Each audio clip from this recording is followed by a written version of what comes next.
Pour une fois que je commence pas la vidéo dans mon lit, j'espère que vous êtes fiers de moi, je suis déjà douchée, maquillée, préparée.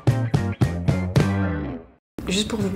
Ouais, je vous drague, ouais. On va aller essayer une boulangerie française à Miami. En plus, elle est végane, donc c'est double difficulté. Parce que boulangerie française, déjà, faire des bons trucs aux États-Unis, c'est pas une mince affaire, mais alors végane. Donc on va essayer ça et en même temps je vais vous parler de mes TCA parce que c'est des questions qui reviennent beaucoup, que ce soit sur Instagram ou sur YouTube. J'ai eu 1 ou 2 commentaires, mais sur Instagram on en parle pas mal. Je me dis ça peut aider. Je vous ai demandé sur Instagram si vous aviez des questions sur les TCA et vous avez des questions. En même temps je vous montre un petit peu Miami. Vous savez, on va aller à Coral Gables, c'est un des quartiers les plus riches de Miami. C'est vraiment le quartier résidentiel par excellence. C'est le genre de maison où à Noël il y a des énormes nœuds sur les maisons. En mode c'est un gros cadeau.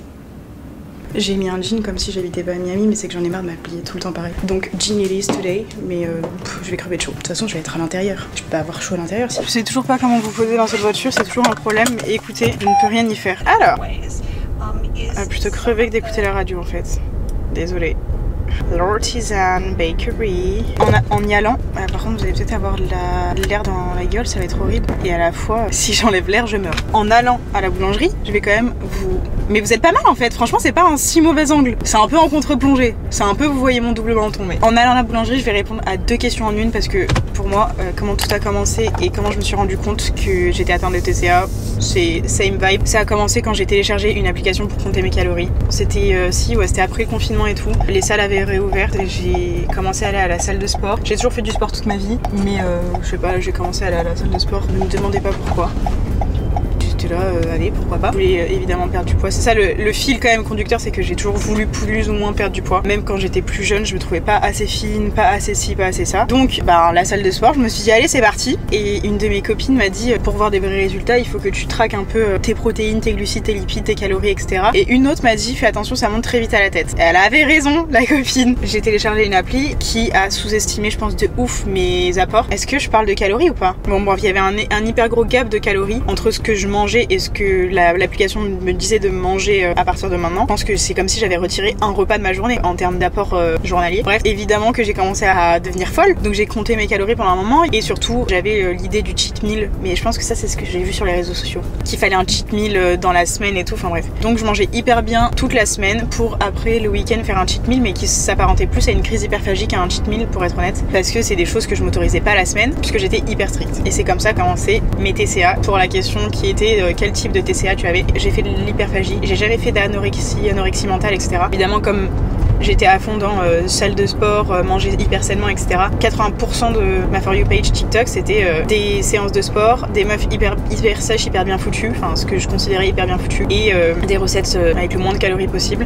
C'est tout, franchement c'est tout ce que j'avais. Donc je pense que j'ai fait ça pendant, ouais, on va dire 1 an. Compter mes calories, j'allais à la salle de sport, avec des périodes où j'arrêtais de compter les calories parce que je savais que ça c'était pas hyper sain pour moi. Mais comme je mangeais exactement la même chose, ou limite je mangeais je pense un petit peu moins que ce qu'il fallait pour être sûr de ne pas dépasser, mais comme je comptais pas, je voulais pas dépasser, c'était pas mieux. Je me suis rendu compte que j'étais atteinte de TCA au Canada, je me rappellerai toujours. J'étais au pair pendant un été au Canada. Première 3 semaines, j'étais hyper bien parce que toute ma routine alimentaire avait changé. J'avais aucun produit français. J'étais dans une famille, donc je mangeais un peu ce qu'ils mangeaient. Je faisais de nouvelles recettes. Je sais pas, je m'écoutais un petit peu plus. J'étais beaucoup moins rythmée par à midi, il faut manger puisqu'il y a école. Donc entre midi et 14h, tu manges, sinon t'as faim toute l'après-midi. J'écoutais un peu plus mes sensations de faim. Et j'ai connu un tout petit peu de bonheur, de liberté alimentaire pendant ces 3 semaines. Puis c'est revenu au galop. Et une fois que j'avais retrouvé mes petites habitudes et je m'étais créé une petite routine. Et au Canada, c'est un peu comme les États-Unis, surtout que j'étais dans la partie anglophone du Canada. Et donc il y avait beaucoup de wraps protéinés, de trucs low calories, sans sucre, machin truc dur. Je suis retournée dans ce cercle où je mangeais hyper strictement, mais des fois je faisais des crises. Et ça a duré tout le Canada. Même si c'est le moment où j'avais le corps qui me plaisait le plus, je pense que c'était aussi le moment où j'étais le plus malade parce que je marchais énormément. Je marchais le matin, je marchais dès que j'avais du temps et je faisais minimum une séance de sport tous les jours. J'étais très active dans la journée parce que je m'occupais des enfants, je préparais leurs affaires, etc. J'ai vu un TikTok un jour d'une anglophone, genre, alors aucune idée de son pseudo, alors là vraiment c'était dans ma For You page, donc qui disait si tu fais des excès, des gros excès, que tu te sens pas bien, t'as beaucoup de culpabilité après et que tu te dis ok demain je reprends hyper bien, je m'interdis ça, je mange pas demain matin au petit déjeuner et je mange plus ça pendant 1 mois, machin truc d'huile, et que tu te lances des challenges ou que à chaque fois que tu manges trop, elle parlait de crise, if you're binging, elle disait des trucs comme ça. Là je me suis rendu compte en fait que tout ce qu'elle disait, en fait c'était ce que je vivais. Elle Elle disait si t'as ce genre de pensée, ce genre de comportement, t'as potentiellement un eating disorder, donc un trouble du comportement alimentaire. Et j'étais là. Ah, voilà comment j'ai découvert que j'avais des troubles du comportement alimentaire grâce à un TikTok. TikTok, franchement, c'est pas qu'une mauvaise chose. Et au Canada, je me rappelle avoir dit à ma mère, ok, en rentrant en France, je prends un rendez-vous chez une psy parce que ça me bousille en fait. Je pleurais et tout, j'étais tellement mal dans mon corps, dans ma peau. Et je pense que c'est pire d'avoir aucun contrôle sur la nourriture plutôt que de se sentir mal dans son corps. Parce qu'il y a encore des fois où je me sens pas hyper bien dans mon corps, mais comme la nourriture ne me contrôle pas, bah, je suis 1000 fois plus heureuse. Est-ce qu'on a une autre question? Mais par contre, ça a vraiment pris du temps quand même entre le moment où j'ai installé l'application MyFitnessPal et le moment où je me suis rendu compte, j'ai vu ce TikTok et je me suis rendu compte que j'étais atteinte de troubles alimentaires. Franchement, il a dû se passer au moins 1 an et demi. Pendant tout ce temps, je pense qu'il y a un moment où je connaissais même pas ça, je savais pas que ça existait les troubles du comportement alimentaire, et une partie où je pense j'étais juste dans le déni. Je vous ai rien montré. Ah oui, on est vraiment arrivé déjà. Ok. J'arrive dans vraiment pas si longtemps. Et là, ça va être le moment où il va falloir que je trouve un endroit pour me garer. Ça va être un enfer, les amis. Oh, le camion de pompiers. Voilà, vous avez le droit au camion de pompiers Coral Gables. C'est sympa, hein. Ouais, je sais. En général, mes vlogs, ils sont hyper sympas. En général. Je sais pas si je vais pouvoir répondre à toutes les questions. Je vais essayer de répondre au maximum. Après, j'ai l'impression qu'en parlant, je réponds à 1000 questions en une et il y a déjà plus de batterie.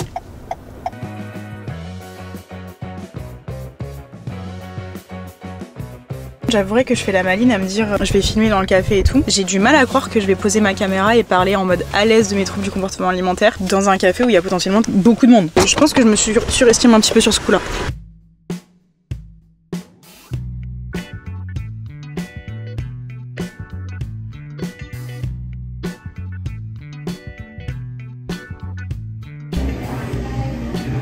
Je vais attendre qu'elle vienne me servir et puis après je vous parle quoi. J'espère que la musique on n'entendra pas trop. À l'aide. Ce qui est trop cool ici c'est qu'ils en ont rien à foutre qu'on filme et puis en plus comme je parle français j'ai l'impression que là personne ne va rien comprendre ou s'ils comprennent bah tant pis pour eux. Les pauvres, ils vont avoir tous mes traumas dans la tête. Je pense que c'est un bon moment pour parler de comment j'ai réussi à ne plus diaboliser les aliments et les tips pour s'en sortir petit à petit. Je suis pas sûre qu'on puisse s'en sortir sans suivi psy. Je pense que j'aurais jamais réussi sans suivi psy parce que je vous ai dit, dès que j'ai capté au Canada, j'ai envoyé un message à ma mère et je me suis dit ok, ma priorité numéro 1 ça va être d'avoir une bonne relation avec la nourriture. Je m'en fous de maigrir, je m'en fous d'être mince, je m'en fous, je veux plus. Je veux juste être heureuse parce que ça me bouffait. Je culpabilisais pour tout, je passais plus de mon moment avec ma famille, tous les apéros, Noël, tous les moments qui sont censés être des moments trop cool. C'était horrible pour moi parce que je faisais juste des crises sur 7 jours. C'était un enfer, l'été, les barbecues. Tout était un enfer, les anniversaires, tout. Et en rentrant, j'ai été sur Stop TCA et c'était trop bien parce que j'étais en études à Toulouse, mais je travaillais à Biarritz, donc j'étais entre les deux. Je me suis dit comment je vais trouver une psy qui va faire les deux, enfin c'est pas possible. Et je me suis inscrite sur Stop TCA et la créatrice, enfin, j'ai fait un call avec elle, un premier appel, et elle m'a conseillé une professionnelle de santé en fonction de mon parcours. Comme j'aimais le sport, mais que, enfin, avant je faisais du sport pas pour maigrir, juste parce que j'aime le sport, et maintenant je fais du sport parce que j'aime le sport, pas pour maigrir. Elle m'a conseillé une nutritionniste, diététicienne, je sais plus ce qu'elle est, qui était ancienne joueuse de tennis pro et tout. Je pense pour comprendre ce qu'il y avait dans ma tête. Elle était trop bien, vraiment. Clémentine, la sauveuse de ma vie. J'ai pas fait énormément de séances avec elle. En plus, c'était pas du tout une professionnelle qui pousse à la consommation des séances et tout. Je pense que j'ai dû faire peut-être 10 séances. Au bout de la, je pense, 5e séance, on les faisait tous les mois à peu près. Je commençais déjà à plus faire de crises en fait. Donc je suis pas sûre qu'on puisse s'en sortir sans psy. C'est hyper important au moins d'essayer. Et si ça marche pas avec plusieurs. Des fois, c'est juste une chose qu'elle va vous dire qui va vous débloquer. Thank you. Thank you very much. Enjoy. Non mais là, c'est excellent. Je vous montre. Donc comment j'ai réussi à arrêter de diaboliser les aliments, c'est elle qui m'a aidé à arrêter. Parce que en vrai, quand on a des troubles du comportement alimentaire, on sait qu'un cookie ça va pas nous faire grossir. Enfin surtout quand on a avancé un peu dans le processus de guérison, il y a plein de choses qu'on sait, mais notre cerveau il veut que nous jouer des tours. Donc même si on sait, bah on est là, non je vais pas le manger. Il y a ma psychologue qui me disait mais si ta meilleure amie a voulu un cookie, tu lui dirais non ça va te faire grossir. Tu vois non. Tiens bah voilà, ma mère. C'est un morning bun, donc c'est censé être un cinnamon roll. Ah, j'ai un anglais excellent. En mode pâte à croissant. Je te demande la frappe un peu micro. c'est tellement trop bon. Donc je pense honnêtement que c'est difficile d'arrêter de diaboliser des aliments juste en se disant arrête de diaboliser des aliments. Même si je pense que réintégrer des aliments petit à petit, par exemple si vous avez peur de manger un cookie, bah, allez manger un cookie avec votre meilleur ami ou votre maman ou quelqu'un avec qui vous vous sentez bien et restez avec eux sur le moment si vous avez peur que ça vous déclenche une crise, etc. Et ils vous aideront peut-être, surtout si c'est des gens qui sont au courant. C'est hyper dur de diaboliser les aliments, surtout quand on n'a pas encore de suivi psy. C'est comme dire à quelqu'un qui a des tocs d'arrêter d'avoir des tocs. En fait, la pâte elle est excellente. C'est vraiment... Je sais pas si on se rend compte. J'ai vraiment pas pris un truc français. J'ai dit je teste une boulangerie française pour au final manger un cinnamon bun. Et à la fois, ça ressemble à un croissant. En fait, je crois que les cinnamon rolls, c'est tellement ma pâtisserie préférée. Je suis au bonheur là. Ça veut rien dire. Je suis au bonheur. Ferme ta gueule. Je sais pas si j'ai expliqué tout à l'heure ce qu'était l'hyperphagie. C'est quand vous mangez sur une période courte une très grande quantité d'aliments, que c'est répété fréquemment. Par exemple, là vous en faites une par semaine, 2 par semaine. Après ça s'espace. Mais il me semble que c'est ça qui est un truc de répétition et de fréquence. Et aussi un truc où vous n'avez pas de contrôle. C'est vraiment vous mangez tout ce qu'il y a sous votre passage. Vous mangez tout ce qu'il y a sur votre passage et il n'y a pas de comportement compensatoire, c'est-à-dire que vous ne faites pas vomir, vous ne faites pas du sport à outrance pour éliminer ou quoi. C'est juste vous êtes en PLS dans votre lit en train de chouiner et de culpabiliser. Globalement c'est ça. Les gens qui me disent est-ce que les États-Unis c'était pas dur par rapport au TCA? Si heureusement j'avais déjà vraiment entamé ma guérison, presque guérie je dirais. Ici il y a toutes les calories qui sont notées sur les choses. Là aujourd'hui, mais je regarde pas en même temps, je cherche pas l'information. Mais en général sur le menu tu pouvez les trouver. Quand vous allez au fast food c'est écrit. Enfin moi il y a écrit genre 1400 calories là. I didn't wanna know. Il y a tellement de trucs sans sucre, sans gras. Ils sont un peu matricés les Américains aussi sur ça que c'est un peu difficile. Si vous avez des TCA, je trouve que c'est pas le meilleur pays quoi. T'as vraiment pas besoin de savoir combien il y a de calories dans ton chai latte finalement. C'est le dernier de tes soucis. Et le Canada c'est un peu pareil. Alors laissez-moi tranquille, j'ai pas envie de savoir combien il y a de calories dans mes nuggets. J'ai tellement mal au dos. Je parle comme le bossu de Notre-Dame pour que vous m'entendiez. J'espère que vous m'entendez déjà. Imaginez que je parle et vous m'entendez pas. Est-ce que je suis toujours suivie par une psy pour mes TCA? Non. Si j'en ressens le besoin et que je me dis ok ça va pas du tout là avec l'alimentation, je me sens de nouveau contrôlée par l'alimentation, je me sens pas bien, je me sens stressée ou il y a quelque chose qui va pas par rapport à ça, j'aurais aucun problème si j'en ai le besoin. Je préfère aller la voir directement plutôt que d'attendre que ça dégénère et de me dire je vais m'en sortir toute seule. Enfin oui peut-être, mais ça ira 1000 fois plus vite et elle te dira des choses, elle va t'apaiser et tout, donc vaut mieux aller lui parler plutôt que d'essayer pendant des mois ou des semaines de t'en sortir toute seule. J'ai essayé de faire tenir en équilibre, ça a tenu, ça a marché. Je vais évidemment pas bouger la voiture parce que là je pense que juste de l'air ça peut faire tomber ma caméra. Mais j'en avais marre d'être dans le... Déjà j'ai payé le parking pour 1 heure, donc si je veux rester 1 heure, je reste 1 heure. Ouah purée! Vous avez chuté. En fait, je viens d'avoir une idée de génie. Je vous ai juste entassé sur mon porte-monnaie. Je vous montre. Je vous ai entassé sur mon porte-monnaie et sur mon truc de batterie. Je trouve que c'est une idée de malade personnellement. Pourquoi j'y ai pas pensé plus tôt? Je pourrais conduire comme ça. Je vous crois pas. Je vous crois pas que j'aurais pu faire ça depuis le début. Oh, mais pourquoi je suis bête? Bon, comment détecter si on a des troubles? Globalement, ça c'est une des questions qui revient le plus. Si vous avez une mauvaise relation avec la nourriture, c'est-à-dire que vous diabolisez des aliments que vous ne vous autorisez pas certains types d'aliments, que vous culpabilisez après beaucoup de vos repas. C'est une chose de culpabiliser après le repas de Noël parce que vous dites purée j'ai trop mangé. Quoique culpabiliser, je sais pas si c'est le terme, j'ai pas culpabilisé depuis au moins 1 an et demi après un repas. Je me dis juste, pourquoi t'as mangé autant, t'as mal au ventre? Idiote. Tu peux manger de tout en plus petite quantité, non? Plutôt que d'avoir mal au ventre. Ça c'est ce que je me dis des fois. Et si vous n'arrivez pas à oublier ce que vous avez mangé, ça pour moi c'est un des trucs les plus... Je suis tellement contente. Là par exemple ce matin, j'ai mangé une part de mon vegan blueberry lemon cake que j'ai refait qui était excellent. Je vais vous partager la recette bientôt. Faut juste que en fait je la refasse pour peser. C'est des cups et de trucs de merde, je vous l'avais déjà dit. J'ai noté le nombre de farine, c'est déjà pas mal. Je sais juste pas combien je mets de lait, mais j'ai des cups chez moi donc je vais faire avec. Oh purée vous avez chaud, merde. Ce matin j'ai mangé ça, bah autant vous dire que ça m'a pas empêché d'aller manger un morning bun et d'aller manger mon déjeuner après quoi. Je sais que j'oublie très facilement ce que je mange, alors qu'avant mais je serais devenue complètement cray-cray. Vous avez chaud les amis, donc j'ai comme l'impression que je vais devoir bouger d'endroit. Je vais aller au Target et au pire on parlera sur le parking du Target.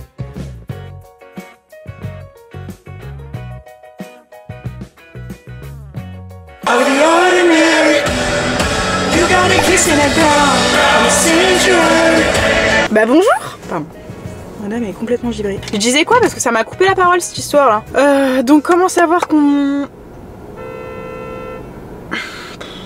Je sais pas s'il y avait vraiment besoin de mettre un nom de TCA sur un comportement, mais je culpabilise jamais de me dire t'aurais pas dû manger ça, ça va te faire grossir. Plus en tout cas. Donc si vous culpabilisez, si vous diabolisez des aliments, si vous faites du sport uniquement pour maigrir ou pour éliminer ce que vous avez dans le ventre, si vous vous faites vomir de toute évidence. Si vous mangez très peu alors que vous avez faim, ou alors que vous forcez à manger très peu. Parce qu'il y a des gens qui mangent peu mais juste ils ont pas faim quoi. C'est pas une pensée dans leur tête en mode je ne dois pas manger. C'est pas pareil que quelqu'un... Voilà qu'on m'interrompt. Oh merde. Oh la tuile. Je viens de l'avoir au tel. Oh purée Henri. Alors il m'a dit... Ah attends, je vous appelle pour vous dire qu'on aura une réponse demain matin. Henri! Regardez mon Mimi d'amour comme il est beau. En ce moment, notre moment préféré avec Parker, c'est taper chat dans mes photos et regarder toutes les photos de Mimi. Hein. Il est dit « Oh Mimi, il est trop mignon! Mimi, il est potoun !» Je sais pas si c'est le destin, mais Loïc m'a encore coupé la parole et je pouvais pas vous raconter. Donc j'ai l'impression que c'est la 7e fois que je vous raconte cette histoire. Comment on sait si on a des troubles. Mais je crois qu'il n'y a pas de dernière étape en fait, hein, déjà. Je suis arrivée au bout là. Ouais, tiens, on a dit diaboliser, on a dit culpabiliser, on a dit ouais, si vous voulez vous faire... Je suis garée sur 2 places, je suis vraiment une connasse. Moi, il y a personne. Je suis vraiment garée sur 2 places. Si vous voulez vous faire vomir ou faire du sport après un repas, bon, c'est pas l'idéal. C'est pas une relation saine avec la nourriture et le sport, quoi. Je suis rentrée, j'ai mangé et on va répondre à quelques autres questions. Il y a une question, c'est tips pour les moments difficiles. La voix très forte de si tu vas manger ça, tu vas grossir. Donc si j'étais toi, je le mangerais pas. Est-ce qu'il y a quelque chose qui aide à soigner ta relation avec la nourriture et me permettre, c'est écrit en anglais, c'est pour ça que je traduis, et me permettre de savourer la vie au maximum, à son maximum, pleinement. Voilà, c'est ça. Mais ça, c'est un peu un combo de tous les tips. Aller chez une psy, / diététicien, / nutritionniste. Je pense que ça n'a pas besoin d'être un psychologue. La mienne, je crois que c'était une diététicienne, je crois, spécialisée dans les TCA. Commencez à, comme je disais, manger des aliments qui vous font peur accompagné de quelqu'un de confiance qui, si possible, est au courant. Comme ça, vous n'êtes pas solo et vous pouvez juste commencer par manger la moitié de l'aliment ou prendre 3 fourchettes, 3 bouchées, etc. Après, je pense que ça dépend aussi du degré de TCA. C'est très particulier, c'est très personnel.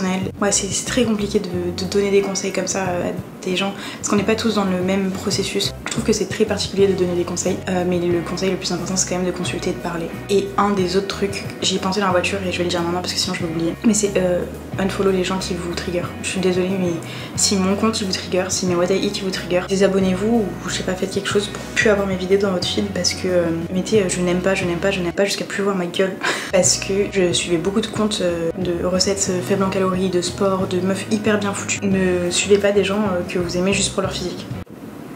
Si vous êtes obsédé par ça, ça va pas vous aider. Et suivez des gens qui justement parlent de troubles du comportement alimentaire ou de recovery. Il y en a une, si je retrouve son nom, je vous dis, mais je sais pas comment elle s'appelle, elle est rousse et elle fait des vidéos hyper calmes sur les troubles du comportement alimentaire. Ouais, parce que souvent elle est dans mon exploré. Comment elle s'appelle? Je la suis pas parce que je suis plus dans les troubles du comportement alimentaire, du coup j'ai pas envie de suivre des contenus par rapport à ça. Quand je vois ces contenus, souvent ils sont très ciblés, donc ça ne parle pas que de ça. J'aime la vidéo et je la trouve très cool. Par contre, oh purée, Virgin River.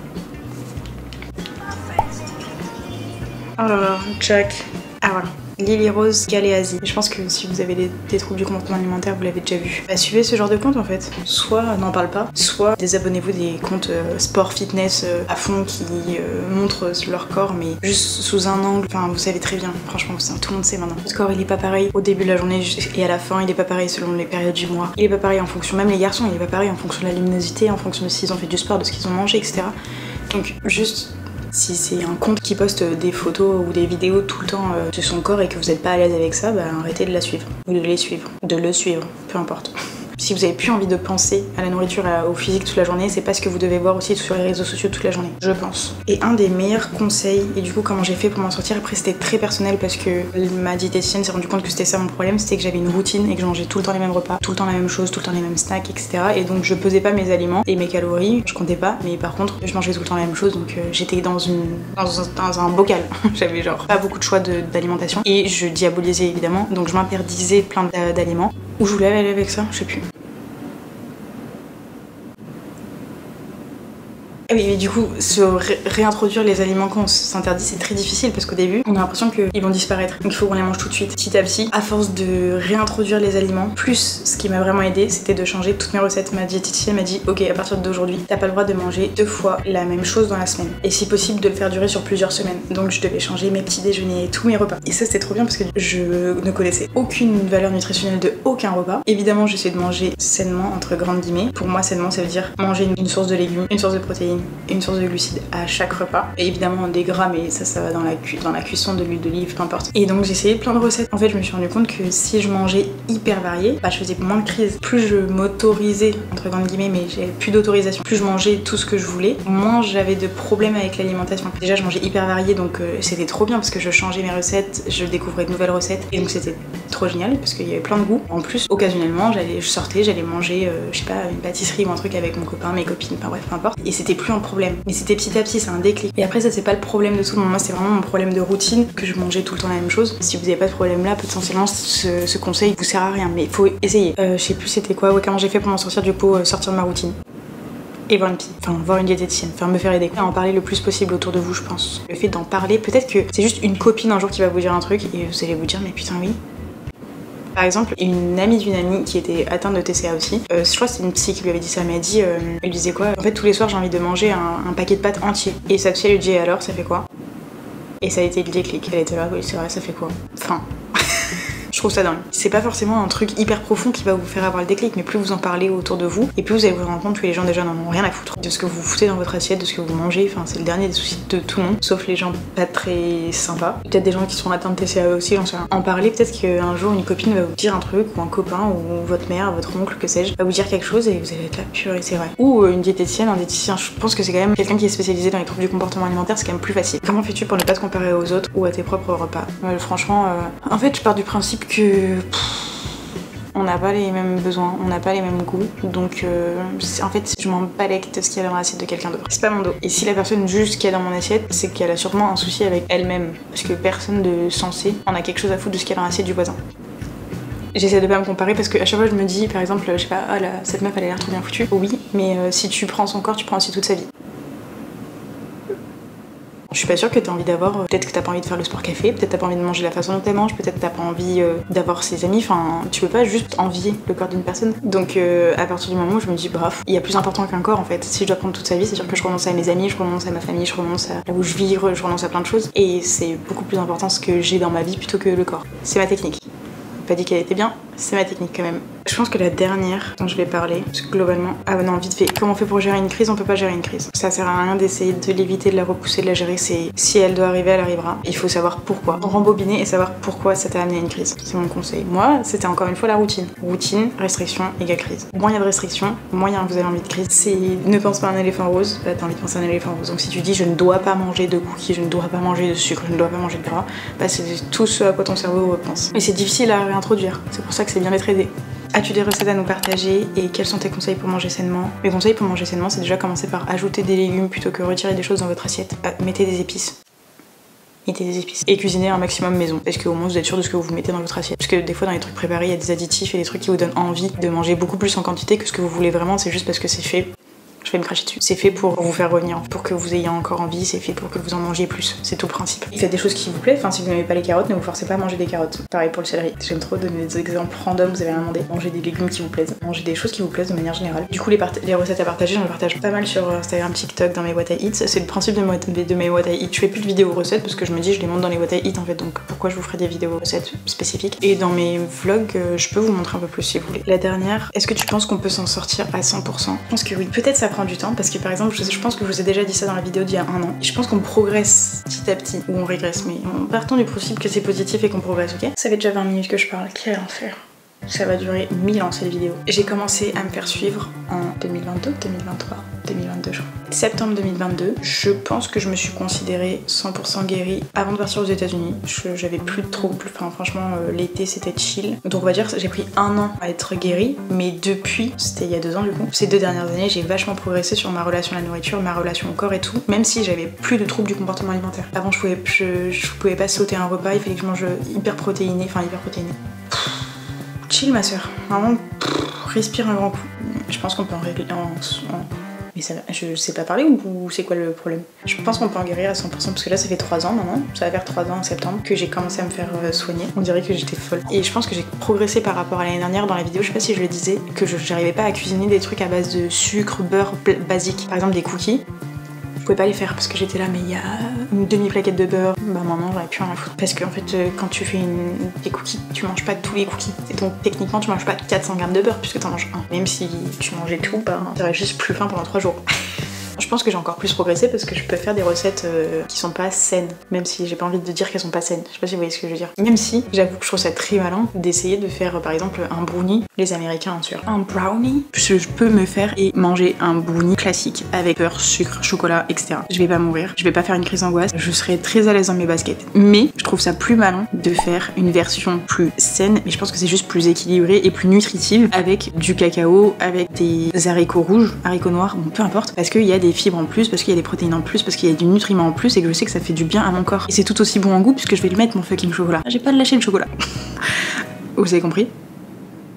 Donc on progresse petit à petit, mais je suis persuadée qu'on peut en guérir à 100% des TCA. Et j'en suis la preuve vivante. Vraiment, on parle de quelqu'un qui ne pouvait pas sortir avec ses amis et qui s'affamait pendant une semaine si elle avait un restaurant prévu le samedi. J'ai fait des millions de crises où je finissais par pleurer dans mon lit parce que j'avais extrêmement mal au ventre, parce que je me sentais comme une merde, parce que j'avais déglingué tout ce que j'avais dans mon placard. J'ai eu tout se passer et pour autant maintenant... ça va faire 2 ans et demi que j'ai pas fait une crise d'hyperphagie. C'est même pas un sujet. C'est-à-dire que je n'y pense plus. Maintenant, je redécouvre des choses qui est dans mon placard. J'ouvre mon placard et je me dis, oh purée, j'ai les chips, j'avais oublié. Ça serait jamais arrivé il y a 2 ans et demi. Pareil pour le chocolat, pareil pour tous les trucs que je m'interdisais en fait. J'ouvre et je me dis, ah purée, je voulais manger ça, j'ai oublié. Et pendant 3 semaines, je vais pas manger ce truc et je vais me dire, mais tu peux penser à manger ça? Et j'oublie. Alors qu'avant, ce serait 50% de la journée, je penserais au truc qui est dans le placard. C'était clair? Je pense que j'ai beaucoup parlé. J'espère que cette vidéo vous a plu, parce qu'on s'est un peu baladé quand même. On a beaucoup parlé, mais c'était une vidéo de base où je voulais parler des TCA, parce que j'avais dit que j'en ferais une. J'espère que j'ai bien répondu à vos questions. J'espère que vous n'êtes pas trop ennuyés. En vrai, c'est un sujet hyper particulier, c'est un sujet qui est hyper personnel. Par exemple, une de mes meilleures amies, elle a exactement le même TCA que moi. Pour autant, on s'est connus grâce à ça, donc les TCA m'ont apporté des choses positives. Ça et le fait que je me suis vachement renseignée sur l'alimentation. C'est devenu vraiment quelque chose qui m'intéresse. J'ai toujours aimé la cuisine, manger, etc. Mais là, j'ai vraiment des connaissances en alimentation que j'aurais jamais eu si j'avais pas eu de troubles, je pense. Et ça m'a apporté une meilleure amie. Mais c'est de la merde, sinon globalement c'est de la merde. Ne tombez pas dedans, comptez pas vos calories. Suivez des gens qui, soit qui vous relaxent par rapport à ça, soit qui ne mettent pas en avant les troubles du comportement alimentaire. Par pitié, ne suivez pas des gens qui montrent votre body goal toute la sainte journée parce que vous allez devenir complètement fou. Suivez des gens qui vous divertissent ou qui vous font penser à autre chose. Parlez-en autour de vous, si c'est possible, que ce soit à vos proches ou à un spécialiste. Je pense que c'est quand même mieux de voir un spécialiste, mais d'en parler autour de soi c'est quand même bien. On sait jamais qui peut nous faire notre déclic, on sait pas. Attention, j'espère que vous avez quand même aimé notre petite escapade à la boulangerie. C'était excellent, si je peux me permettre. Et on se retrouve la semaine prochaine pour un nouveau vlog, parce que je suis en train de filmer en même temps le vlog. Voilà, je vous le dis. D'ailleurs là je vais aller faire ma valise, parce que je pars dans 3 jours. Je vais vider toute ma chambre, toute la salle de bain et tout. Oh quel enfer. On va pleurer, mais je crois, là premier degré, je crois que je vais pas pleurer. C'est pas le vlog, pourquoi je vous raconte ma vie. Je crois que je vais pas pleurer. C'est une exclue. Rectification, je crois que je vais pas pleurer comme une madeleine. Il y a moyen que je verse une petite larme, là si on me dit merci d'être venu, etc. Merci de nous avoir aidés, machin. Il y a moyen que je verse une petite larme. Si je vois Parker pleurer, il y a moyen que je verse une petite larme. Mais je pense que je vais pas m'effondrer comme la dernière fois. C'était très dur, la dernière fois j'ai cru que j'allais vomir dans le taxi. Ok, si vous avez d'autres questions ou des choses à dire en commentaire, n'hésitez pas, parce que j'aime beaucoup parler de ça avec vous. Je sais que ça peut aider, croyez-moi, on en sort. Vraiment, dans ma tête maintenant, ce n'est plus un sujet. J'en parle juste pour aider, parce que je pense que plus on en parle et plus ce sera commun et plus les gens fermeront leur gueule sur l'alimentation des autres. Parce que les gens qui donnent leur avis sur nos assiettes, allez vous faire foutre, sur notre corps, allez vous faire foutre. Voilà. Prenez soin de vous, continuez de vous battre. C'est pas une route linéaire, ça veut rien dire. Il y a des hauts, des bas. Des fois, on retombe et on se dit purée, j'avais pas fait de crise depuis 3 mois, pourquoi j'ai refait une crise? C'est pas grave. Reparlez à votre psy, votre diététicien et tout. On continue, on se bagarre. Vaut mieux une crise tous les 3 mois qu'une crise tous les 3 jours. Le plus important, c'est qu'il faut vouloir guérir plutôt que maigrir. Gardez ça en tête. Plus important d'avoir une bonne relation avec l'alimentation plutôt que de vouloir être un certain type de corps. Je vais jamais finir cette vidéo, on n'en peut plus. Boucle là. Bref, prenez soin de vous. Je vous fais des gros bisous. À la semaine prochaine. Bisous.